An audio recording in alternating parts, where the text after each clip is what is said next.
Hello and welcome to the second video and lesson all about video games for Component 1 Media Studies. As you know, our set text is Assassin's Creed 3 Liberation, and this lesson is specifically about audiences rather than industries, although you'll see that quite a lot of these issues cross over. And as we're focusing on audiences more, our learning objectives will be to look at the potential audience effects of video games. We will be looking at the appeals and the relationship between technology and consumption of video games.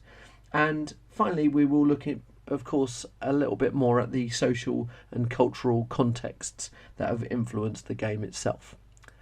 However, before we get started, just to give you a bit more of a taste of the game in question and understand a little bit more about it, I'm going to show you the trailer for the game when it was re-released in 2014 in its HD format for consoles other than the PS Vita. Peggy 18.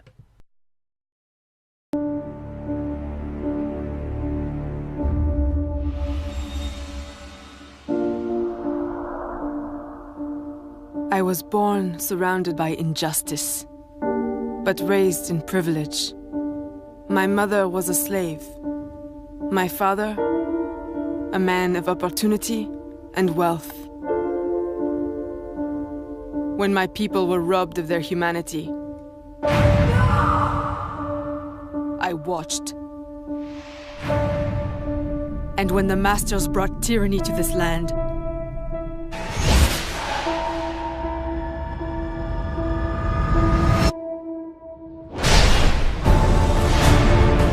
I understood that I would need to become a symbol of hope for the broken. A liberator of the enslaved.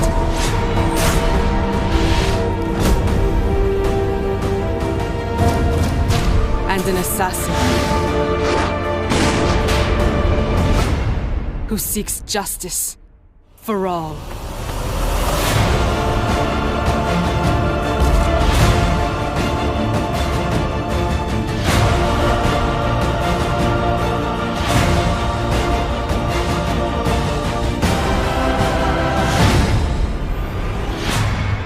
You weren't detected, I hope? Not by any who still breathe.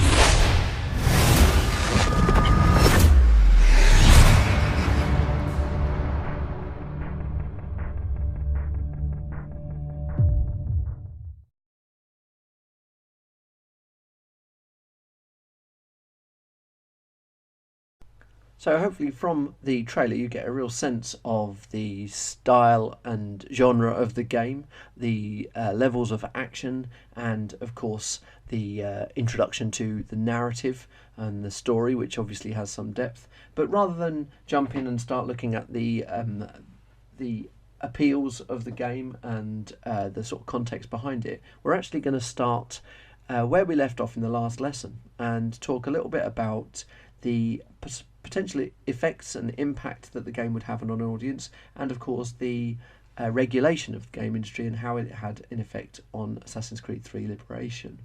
So I mentioned in the last video how the whole idea of regulation of gaming was quite controversial, and this is largely because of the levels of violence that appear in some video games and the possible effects that they might have on an audience. And to look at this in a bit more detail, we can actually introduce a new theory to us. This is a theory by a psychologist called Albert Bandura, and I'll summarise it here and see how we can apply it to Assassin's Creed 3. So Bandura's basic premise was that the media can implant ideas in the mind of an audience directly. He believed that audiences acquire attitudes and emotional responses and new styles of conduct through modelling that would happen in the media. So furthermore, he believed that media representations of what we might call transgressive behaviour, such as perhaps violence or physical aggression, can lead to members to imitate those forms of behaviour. So in a nutshell, his ideals were that if we were to consume violence, transgressive behaviour as he refers to it, that our attitudes and emotional responses may be shaped and formed through seeing those ideas modelled. So of course it's not too difficult to see the link between video games and this model. These are a media which are regularly criticised for the assumed effect that too much exposure may have on a young person's behaviour. Some of this criticism comes from the problem of regulating the industry and ensuring that gamers are only playing games that are suitable for their age. So this is a point where you have to kind of make your own decision or think about the potential impact that gaming could have. The arguments against this are things that we've talked about previously regarding media effects versus perhaps other models like the cultivation model, to suggest that an audience will have a direct influence from a video game sometimes suggests that the audience is rather passive. It ignores the fact that we will be influenced by many other things in our lives, such as our upbringing, our beliefs, our surroundings, our society, and not just what's right in front of us at the time. It also ignores the kind of active nature of audiences and how they consume media, particularly something like video games, where the audience will be aware that they are taking part in a game, trying to overcome challenges and puzzles and trying to beat the game, rather than believing that they are entirely immersed in the narrative. However, there are some arguments to suggest that because games in general target and are played by a younger audience whose minds may not be as fully formed, who may be slightly more susceptible to influences in their lives. So it's a discussion to be had and a debate that will carry on for many years. From our perspective, we can argue either case, and if you want to find out a bit more about media effects and particularly Bandura's ideas, he's most famous for his Bobo doll experiments, and you can look into those a little more regarding imitation. However, for us looking at regulation in relationship to this, the game received a 18 rating from PEGI, largely due to its violent conduct. And so there is some acknowledgement that the game is violent and may be unsuitable for particularly younger audiences.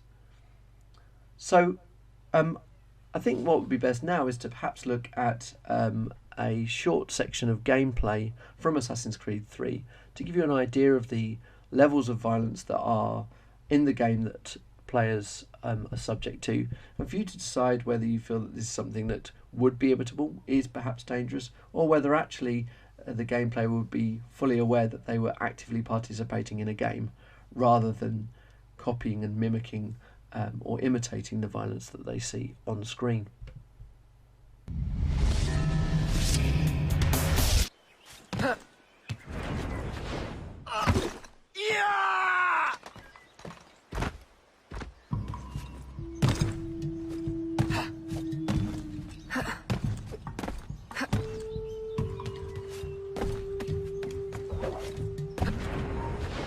You don't belong.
you? A fine display of gratitude. I'm no enemy, if that's what you fear. I fear nothing. My name is Aveline. I seek the leader of these men. He calls himself François Macondal. You seek him? To what end? A final one. Ah, then you are my kind of woman. Name's Roussillon. My partner in crime is Elise. Though I've heard her called otherwise. Will you help me find their base? No one knows these waters as you do. In return, I'll restore your control of this territory. We've invested years of work in this camp. Why would we need your help? 4 reasons, right there. Would you not prefer to move your wares freely? If you think there's only one base, you really do need me. Those louts are spread out thin as swamp gas. It's settled then. Elise will help you find the blighters.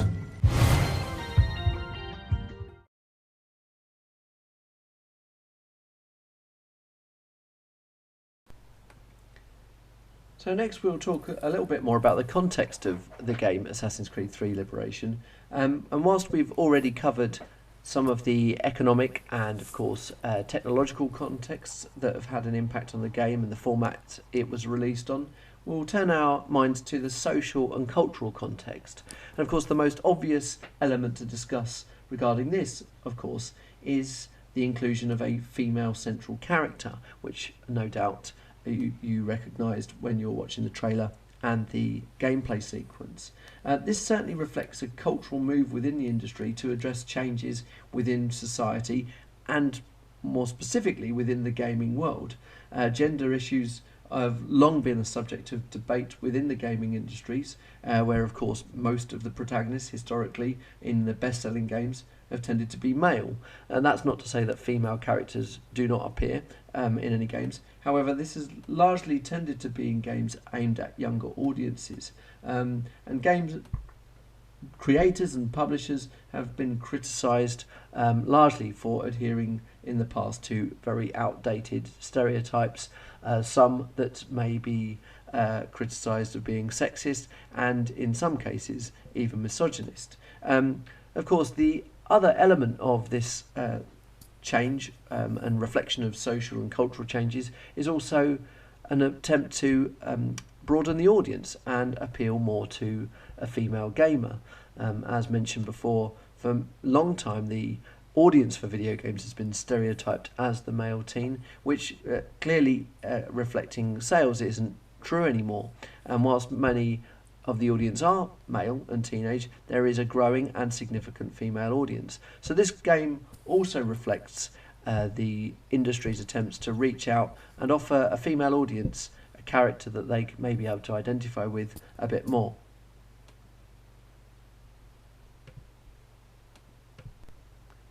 The discussion of how the publishers Ubisoft have tried to broaden the audience for this version of the Assassin's Creed franchise actually presents us with an excellent opportunity to talk more generally about how video games target audiences and appeal to audiences as well. And Assassin's Creed III Liberation becomes an excellent case study for this. Largely we can divide the appeals into various sections and talk about elements such as genre, narrative and the technology in question, as well as other elements such as marketing. But starting with where we left off regarding the introduction of a new character, any new narrative elements and characters that are brought into a game's franchise will of course be an appeal. So in the case of Liberation, the use of a strong female African-French protagonist, Aveline, a freedom fighter with whom the games are positioned through, is obviously an appeal because it's new, it's fresh, and of course, as mentioned before, it reaches new gamers and new audiences. In addition to that, Assassin's Creed III Liberation includes elements such as gamers collecting supplies, not merely killing each other, which suggests that a slightly more involved and interesting gameplay element has been included and a broader audience targeted. However, whilst differences and elements that are new will be an appeal, of course familiar elements will also always be an appeal of a franchise. So for example, in this game, the historical setting, the narrative situation of a character taking on the role of an assassin fighting for what's right, and of course the generic conventions of open world gameplay, allowing audiences to explore and have the freedom to partake in adventures and missions as they wish. We can't ignore the use of technology, though, however, in gameplay. And of course, the game itself was initially introduced on a handheld device, which might imply that it's aimed at a more casual or mobile gamer, someone on the go, as it were. How, of course, in 2014, the game was released on more traditional platforms, and those which are on a range of different platforms will affect the user's experience. The Xbox 360, the PlayStation 3 allow the gamer to speak directly to other gamers they're playing with, enhancing the credibility of a virtual world experience. And of course, the role of, or the nature of video games themselves is that an appeal is that gamers have to complete and succeed at certain tasks in order to proceed. The tasks generally become more complex and challenging as the player advances throughout the game. Certain challenges have to be repeated several times before success, but there's an overall sense of achievement and accomplishment by completing a game. And then finally, we have to consider some of the other aspects that have been used to target an audience here. And this refers a little bit more back to the marketing and industry issues that we discussed in Lesson 1. So just as a recap or a reminder of these, of course, there are a number of websites, social media campaigns, trailers and posters and other marketing efforts to target the audience. But this also creates a sense of community amongst the gaming world. And other distribution strategies, of course, revolved around the idea of Assassin's Creed III Liberation being released on the same day as the Assassin's Creed III standard game, which when we link them together suggests that avid fans of the franchise were being targeted as well as a newer audience. So all in all, there are a huge amount of appeals and ways in which an audience have been targeted. This particular game, which serves as a really good case study for the way in which games target their audiences in general. The final section of this video is really to discuss briefly the interrelationship between media technologies and different patterns of consumption and response from the audience. And specifically, I want to pick up on one of the points made when discussing appeals, that the Assassin's Creed III Liberation game on the PS Vita was released at the same time as the Assassin's Creed III Xbox 360, PS3 traditional version of the game. Now, this might be seen as an attempt to draw gamers from different platforms to purchasing different hardware and adopting new gaming habits. In other words, an attempt to maybe encourage those who play on traditional consoles to maybe buy, perhaps for the first time or again, a more handheld device. And vice versa. It might be to encourage more casual gamers, those who play games on the go, and introduce them to a game which has a little bit more depth or requires a little bit more commitment, thus encouraging them to buy a more traditional console. The two versions of the game are also linked in terms of the way that gamers consume products now. Specifically, the fact that they are both linked in terms of downloadable content, both have special features. Gamers might be being encouraged to have a more complete or satisfying experience by using a range of interlinked products that can offer exclusive downloadable content. And of course, this point should really be making you think of the fact that it's only made possible through convergent technology and gamers buying in to the value of exclusive content.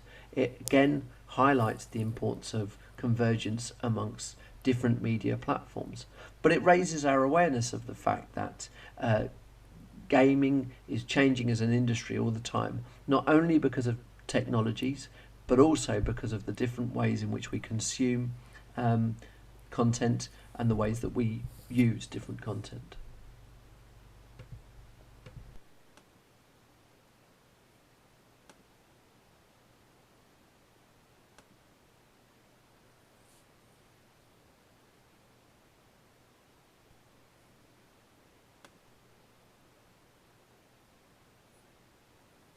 Liberation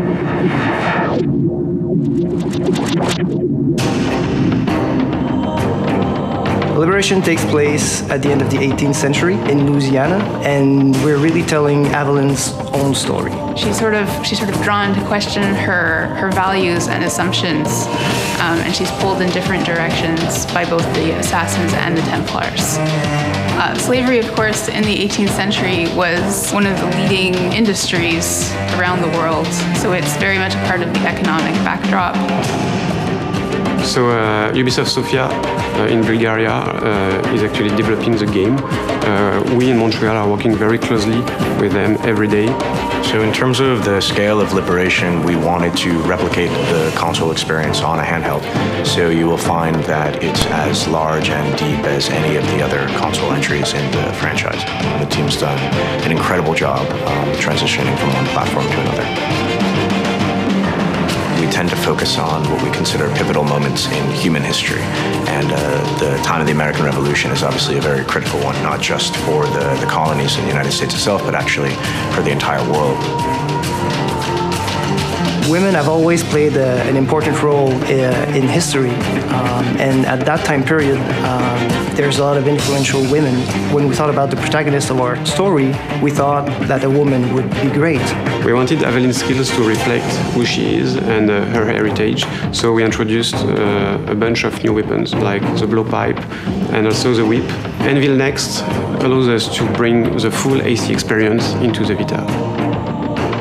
Over the course of her adventure, Aveline will meet up with and interact with Connor. I don't really want to say much more, and yeah, you'll see.